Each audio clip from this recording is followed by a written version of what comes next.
Good afternoon. How are you today? It's beautiful out. It's hot as hell. There's no wind. But it's sunny, and that's nice just by itself. We have some exciting things going on. In 1963, on this day, August 28th, Martin Luther King had a dream. And part of that dream has come true. But we've lost ground in recent years because we've had, bigots in positions of power, and that's affected voting and respect among the races. It's driven from the Republican side, which is a shame when you think of the origin of their party. But the parties have flipped over the years what they care about, and Republicans stronger than ever think that they can use discrimination to get elected when they can't use other things. And we saw that not only was it about persons of color, it was also about immigrants and the kind of know-nothing agenda that has haunted America in the past and has been resisted each time, which must be resisted again. So we have a day in which Martin Luther King, if he were here with us, would figure there was work for him still to do. But I think he would be very proud of the things that have been accomplished since he was a leader in 1963. We also have a thing that harkens back to the 60s. In July of 1969, I was in Europe the day a man walked on the moon. And in this village in the south of France, I was riding a motorcycle, and the people feted me as an American. They asked me if I was an American. At first, I didn't know if I wanted to admit it. But then they took me into this restaurant, and I watched a man walk on the moon. And now we're reviving our space program, and on Monday morning, if the weather holds at 8:33 a.m., a rocket will launch into the air to test whether or not it is worthy of protecting astronauts who will go to the moon. And after that, we can hope to Mars. And there are a lot of studies why we could profit from these things.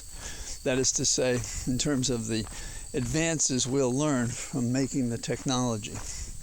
My undergraduate degrees are in physics and engineering, in part because I saw Sputnik as a kid. And it's funny, just yesterday, I was going through things and my old slide rule was there, which is a device by which you probably know this. You add or subtract logarithms to make multiplication or division. And that's how they got to the moon in '69, using slide rules. 1972, however, the calculators were born, and that was the end of the slide rule. So my slide rule might be worth more than I realize. So tomorrow we launch, and I did represent astronauts, and one of the most wonderful people I represented was Gene Cernan, who was the last person to go to the moon. And I met Edgar Mitchell in Florida because of a good friend, Melissa Holzman, whom I met because of a case I had down there. So those are very nice things, and that kind of achievement is what America needs. It's what's been missing. It's the exuberance of success in the arts and in science and in projects that help people and in health and other things. And by the way, I am very comfortable with people receiving $10,000 to reduce their student loans, and I resent the argument that, I might have gone to college. I didn't go to college. Why shouldn't I get my own? My brother, mother, and father, none of them went past high school. My brother had a mind that was very quick. I thought he was smarter than me. He could look at something and understand it. But he had no use for college. But he ultimately went into programming and took some classes and became quite proficient at it. So people who study trades, my daughter has studied some trades too, because she's had learning differences. The thing is to be caring about people across the spectrum and not to be pitting them against each other. It always frustrated me on the Hill when people would come up and try to carve up, for example, Social Security versus federal retirement. Why isn't the issue the same for both? Why aren't we dealing with both and dealing with both? But the Republicans prefer to pit one group against another and destroy both in the bargain so that they can pay Wall Street, apparently, because they seem to have no use for individual persons who are struggling to have a great life. They don't care if they have that or not.